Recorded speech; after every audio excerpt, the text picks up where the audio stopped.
Assalamu alaikum. This is Chaudhry Sama. Welcome you all to Evening News. You have just heard the Crown 7 headlines. Now let's move on to the details.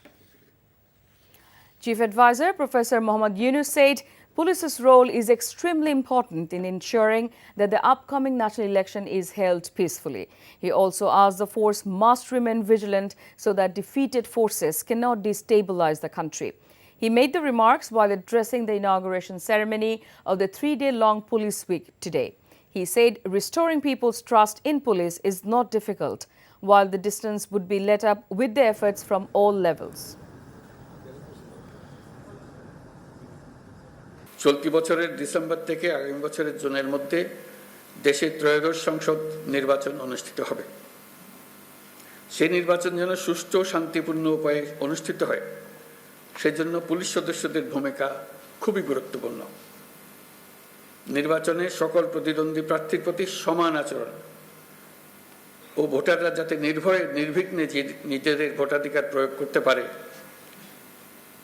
সেই পরিবেশ নিশ্চিত করা আপনাদের এবং আমাদের সর্বোচ্চ দায়িত্ব। আপনাদের সজাগ দৃষ্টি রাখতে হবে পরাজিত শক্তি যেন কোনোভাবেই দেশকে অস্থিতিশীল না করতে পারে। আমরা একটা যুদ্ধ অবস্থায় আছি। অশুভ চক্র আমাদের স্বপ্নকে, আমাদের ঐক্যকে ভেঙে দিতে সব শক্তি নিয়ে চেষ্টা করছে এবং চেষ্টা আরো কঠোরতর করবে। একে প্রতিহত করার জন্য আপনাদেরকে সব সময় সতর্ক থাকতে হবে জাতিকে রক্ষা করার জন্য। Amid growing discussions on humanitarian corridor to Rakhine state of Myanmar through Cox's Bazar, the interim government has categorically said they have not discussed the so-called humanitarian corridor with the United Nations or any other entity. Chief Advisor's press secretary Shafiqul Alam said this in his Facebook status today. He said the government position is that should be a UN-led humanitarian support to Rakhine, Bangladesh would be willing to provide logistics support. The press secretary said they are concerned that persistence of suffering may lead to further inflows of people from Rakhine into Bangladesh. Given the present conditions, Alam said the only viable route for delivery of aid to Rakhine is through Bangladesh. Dhaka is agreeable in principle to provide logistic support to the transportation of aid through the route he mentioned. However, Alam said there has not been a discussion on the provision of aid to Rakhine. As the National Consensus Commission has no political ambition, Biplabi Workers' Party leader Saiful Haq hopes that they will be able to reach in consensus within May-June. He said this in his inaugural speech in the meeting with the Commission today.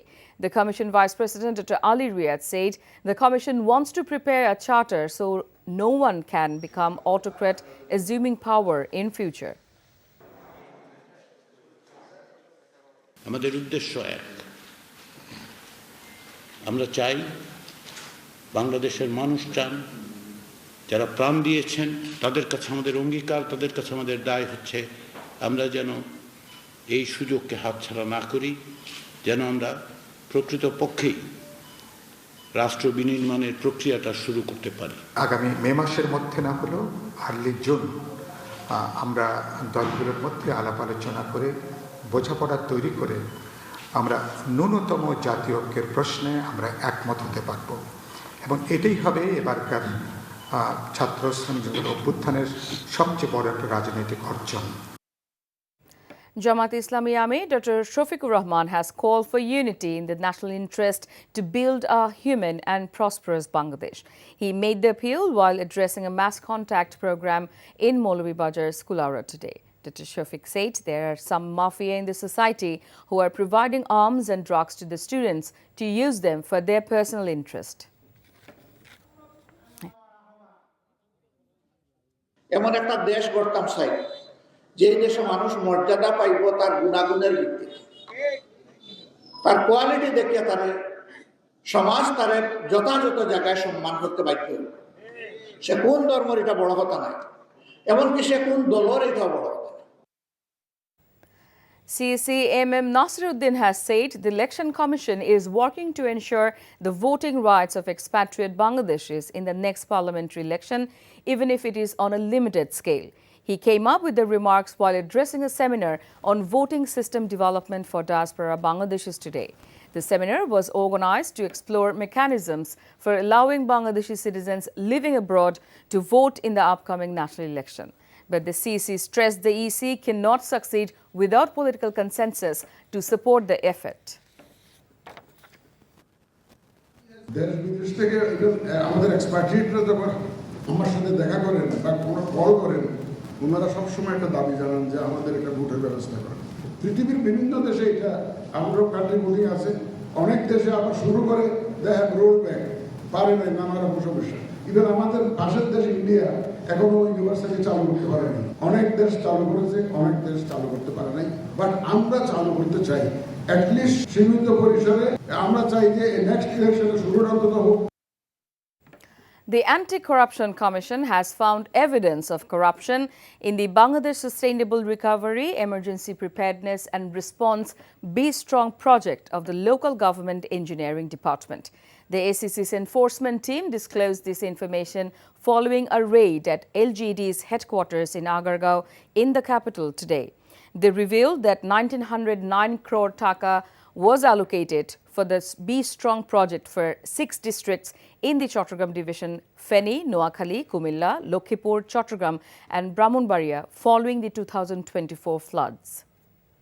ভিত্তিতে প্রতিটা point two point এখানে জিজ্ঞেস করার চেষ্টা করেছিলাম, কিন্তু প্রবলেমটি হয়েছে এই প্রকল্পে ডিপিপি যিনি প্রস্তুত করেছেন তিনি এখন ওয়ার্কশপে একটা ফরেন ওয়ার্কশপে দেশের বাইরে আছেন, যে কারণে উনি ওনার সাথে যোগাযোগ করা সম্ভব হয়নি। অফিসের অন্যান্য বিভিন্ন মাধ্যম থেকে আমরা তথ্য সংগ্রহ করার চেষ্টা করেছি। কম্পিউটার, বজ্র নিরোধক অঙ্গ, শিক্ষা উপকরণ এবং দক্ষতা বৃদ্ধি প্রশিক্ষণ ক্ষেত্রে বিভিন্ন ব্যয়ের কথা বলা হয়েছে এবং ব্যয়ের যে পরিমাণ দেখানো হয়েছে তা আমাদের স্বাভাবিকভাবে একটু বেশি মনে হয়েছে। আমাদের মনে হয়েছে যে এটা স্বাভাবিকের তুলনায় বেশি, এমনটা হওয়ার কথা না। তো আমরা এই বিষয়ে পূর্ণাঙ্গ যে সকল ডকুমেন্টস সংগ্রহ করা হয়েছে সেই ডকুমেন্টসগুলো চেক করব। এটা প্রকল্প যখন তৈরি করা হয়, পিডি একজন থাকেন, উনি করেন কি, উনি কিছু ফরম্যাট আছে, ফরম্যাটগুলো পূরণ করেন।